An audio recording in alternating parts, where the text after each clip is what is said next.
sa katotohanan, ebidensya at konsensya.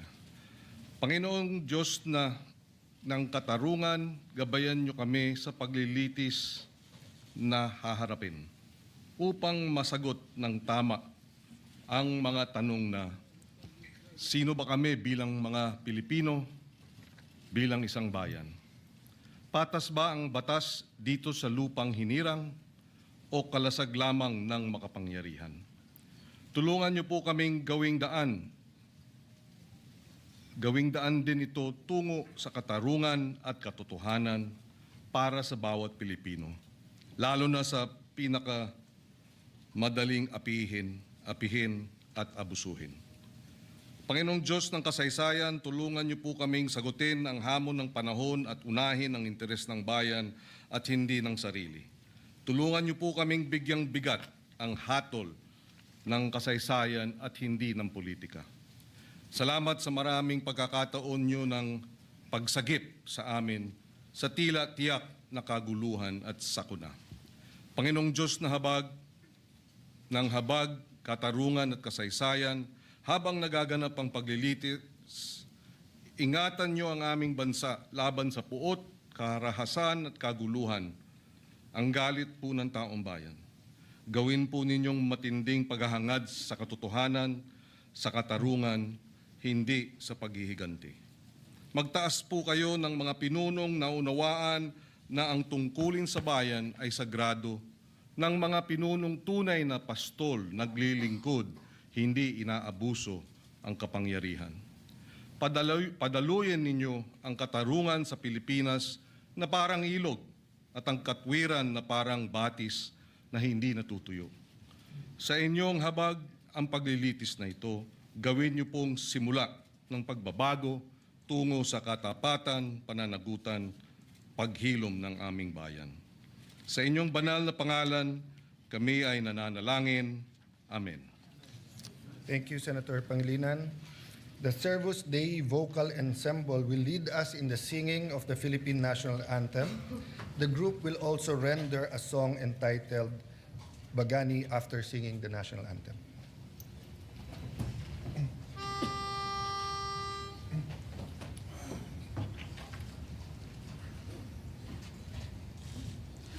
Bayang magiliw, pera sa silanganan, alam ng puso, sa dibdib mo'y buhay.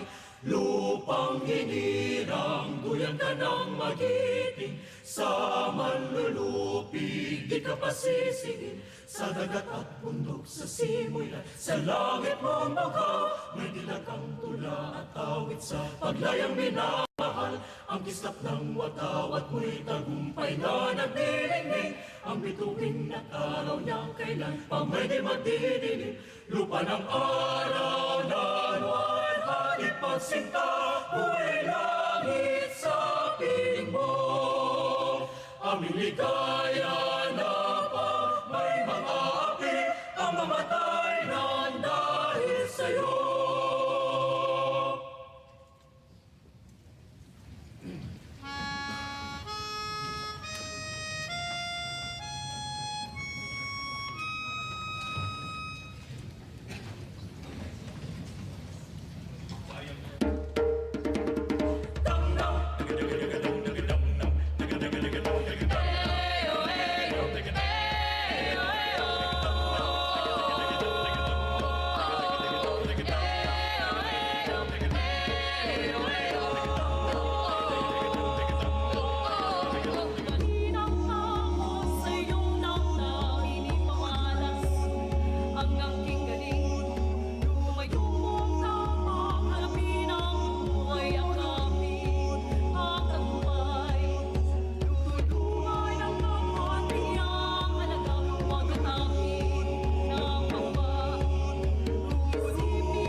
Thank you very much, Servus Dei Vocal Ensemble, much appreciated.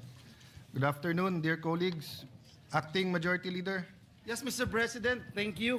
Mr. President, I move that we dispense with the reading of the journal of the 63rd session, May 13, 2026, and consider... Oh, I'm sorry, Majority Wala pa Leader. pala. We'll do Sorry. the roll call first. may we Yes, my apologies. move for the rolling of the... Roll call, please, Mr. President. I move to call the roll, Mr. President. Sorry. There's no objection, we will call the roll. Roll call of members. Honorable Senator Aquino, Senator Cayetano Pia, Senator De La Rosa, Senator Ejercito, Senator Escudero, Senator Estrada, Senator Gatchalian, Senator Go, Senator Hontiveros, Senator Lacson, Senator Lapid, Senator Ligarda, Senator Marcoleta, Senator Marcos, Senator Padilla, Senator Pangilinan, Senator Soto, Senator Tulfo Erwin, Senator Tulfo Rafi, Senator Villanueva, Senator Villar Camil, Senator Villar Mark, Senator Subiri. The Senate President is present.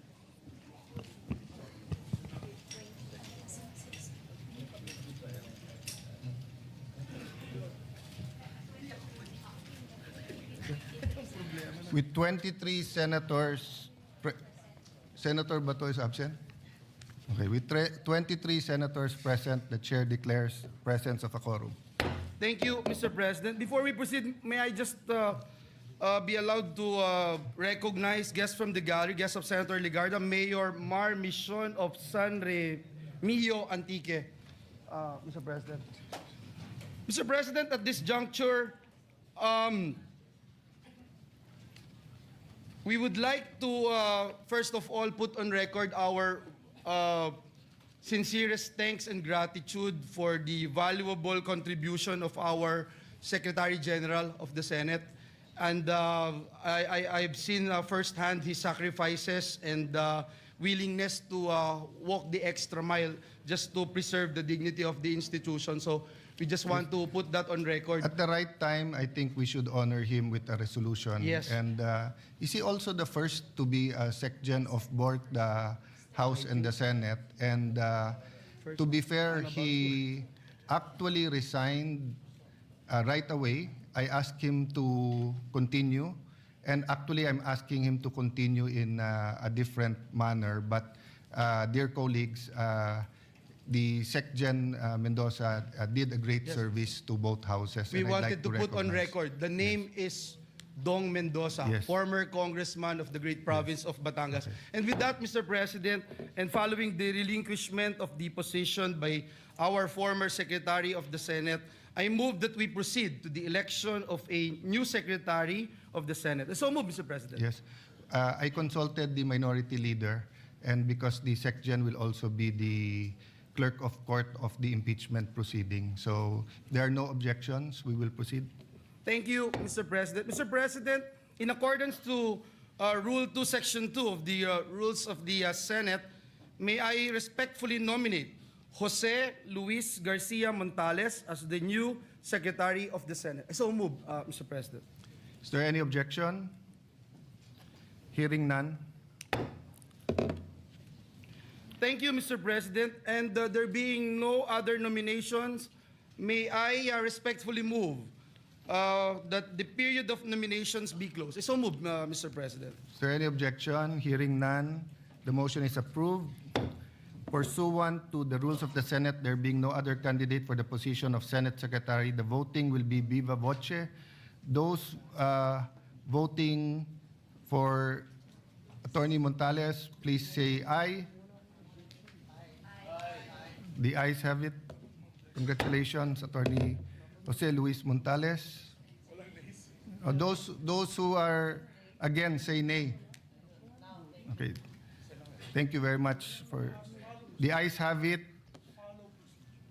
And Jose Luis Montales is hereby declared as proclaimed as the Secretary of the Senate, the second to have been both SecGen of the House and the Senate.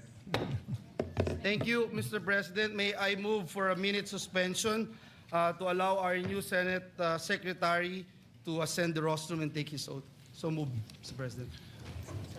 No, thank you. Thank you.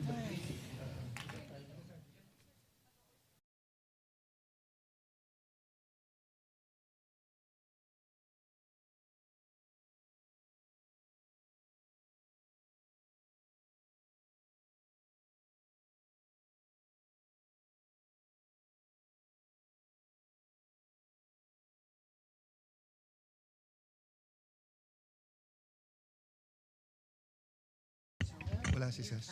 Okay.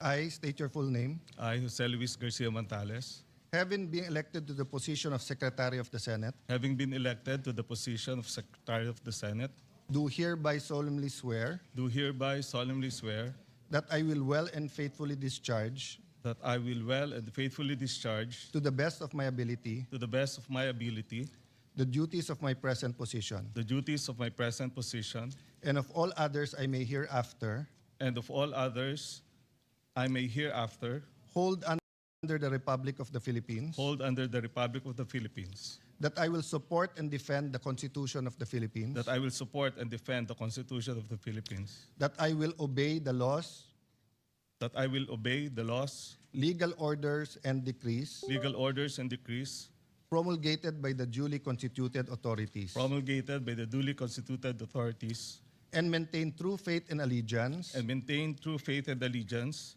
to the Republic of the Philippines, to the Republic of the Philippines, and that I impose this obligation and that I impose this obligation upon myself voluntarily, upon myself voluntarily, without mental reservation without mental reservation or purpose of evasion. or purpose of evasion. So help me God. So help me God. Thank you, Pia.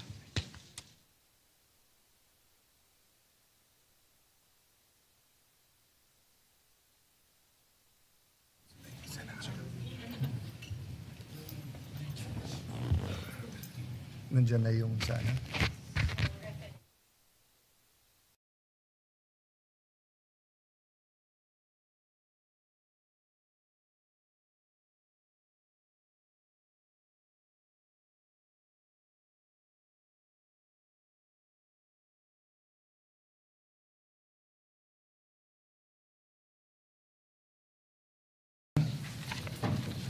Hearing none, the motion is approved.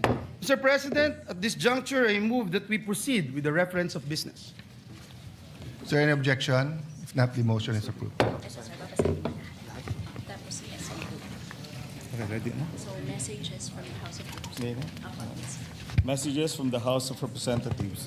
Letter from the House of Representatives transmitting to the Senate 27 copies of Committee Report number 261 on House Resolution number 989 titled Resolution Setting Forth the Articles of Impeachment against Vice President Sara Z. Duterter, together with the annexes thereto, and 27 USB devices containing file copies of the above. Rules referred to the committee. Referred to the Committee on Rules. Letter from the House of Representatives transmitting to the Senate the sealed box containing the documents from the Bureau of Internal Revenue relative to the impeachment proceedings against Vice President Sara Z. Duterter. Referred to the Committee on Rules.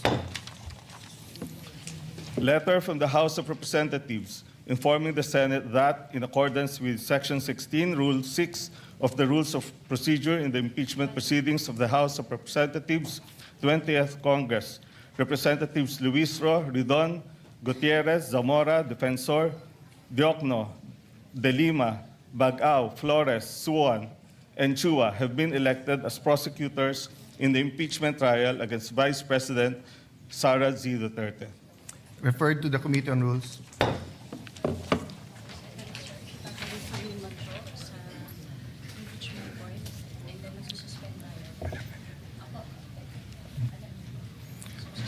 Acting Majority Leader. Mr. President. Yeah, Mr. the President. Minority Leader is recognized. I heard, and we saw the notice, the message from the House of Representatives, and you have referred the articles of impeachment to the Committee on Rules. May we know if we have already constituted the Committee on Rules? The Committee on Rules is in the acting capacity. So in accordance with Section 19, the same members and Senator Villanueva. Actually, for your information, Minority Leader, we were in caucus and wanted to meet also the minority to start reading the committee chairmanships, but we thought it prudent to convene the court first, and then when we remove our, after we convene the court and suspend, we can go back into session to start reading the committees. So I take it that right now the chairman of the Committee on Rules is in an acting capacity. Yes, Senator Villanueva. And in the acting. membership at this point would only be the ex officio members. And the members before the all positions were declared holdover vacant. from the previous, yes, in accordance with Section 19. Will you refresh me with Section 19, Your Honor, Mr. President? Because Yes, yes. And to be fair, because in that Senator case- Pangilinan has a interpretation question. That's why we referred this to the Committee on Rules. Okay. The chairman and the members of the permanent committee shall commence in the exercise of their duties upon election. They shall cease when their successors shall have been elected or designated. So since we have not yet elected or designated their successors, except for the majority leader, our interpretation that it continues.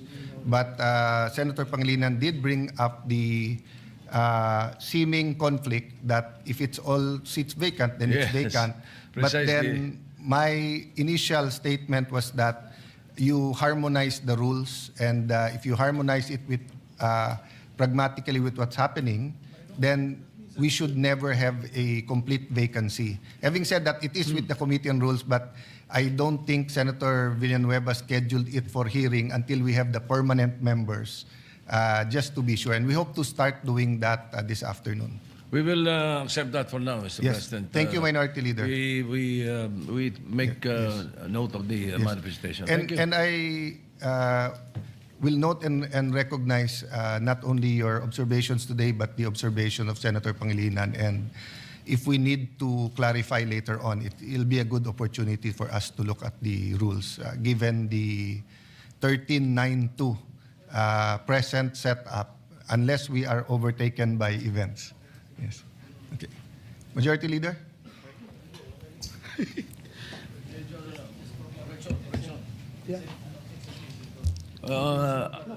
Correction, Mr. President, 1311. Yeah, well, it hasn't been corrected because Senator Subiri and Senator JV said that they are independent, but same with Senator Pia and I, we started out independent, and then Senator Subiri asked us if for the purposes of we can join the majority. So it's their choice if they remain minority or they join the majority, or if you can get 2 more members, then you will be the new majority. Yes, Mr. President. Mr. President, may I? Of course.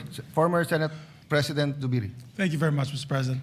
I would like to be associated with the minority bloc, Mr. President, if I may. Binatikos nga ako nila, sabi nila na ako ko'y nag-fence sitting at nag-abstain.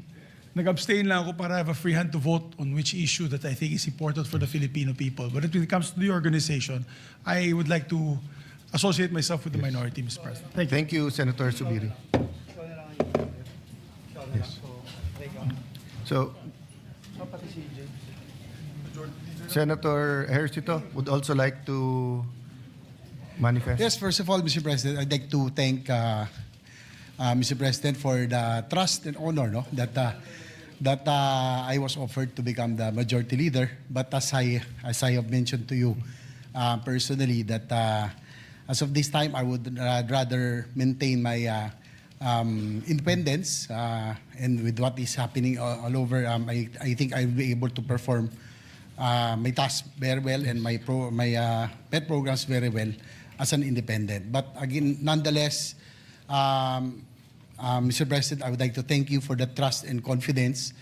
Being majority leader is a very, of course, it's one of the most powerful, we would say, position in the Senate. But I guess I have, at this point, I would like to maintain my independence. Mr. And President. I also understand. I also recognize that you will say that you will be our number 14, but until the time that we vote, any member, we have to respect their decision and always ascribe good faith.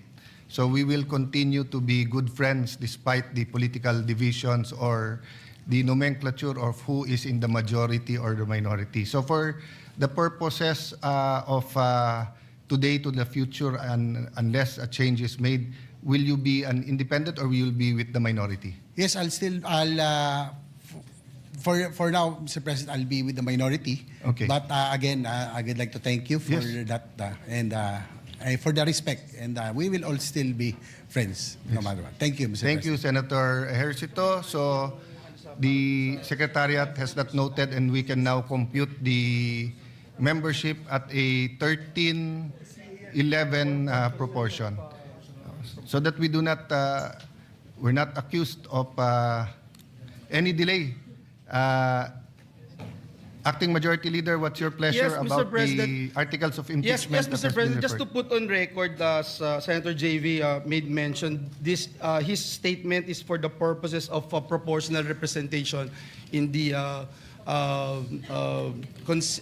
membership of committees. Also, Mr. President, Senator Lacson asked this representation to put also on record the membership of the Senate Committee on Rules or ex officio members would have to be the new ex officio members. So just to put Yes. that on record, Mr. President. That's a correct observation Yes. from Senator Lacson. Thank you. Mr. President, with the permission of the body, the articles of impeachment have been referred to the Committee on Rules. May I respectfully move to refer the articles of impeachment to the impeachment court. I so move, Mr. President. Is there any objection? There's no objection. It is so referred. Mr. President, may I move that we suspend the session to convene the impeachment court. So move, Mr. President. If there's no objection, we will suspend and convene the impeachment court.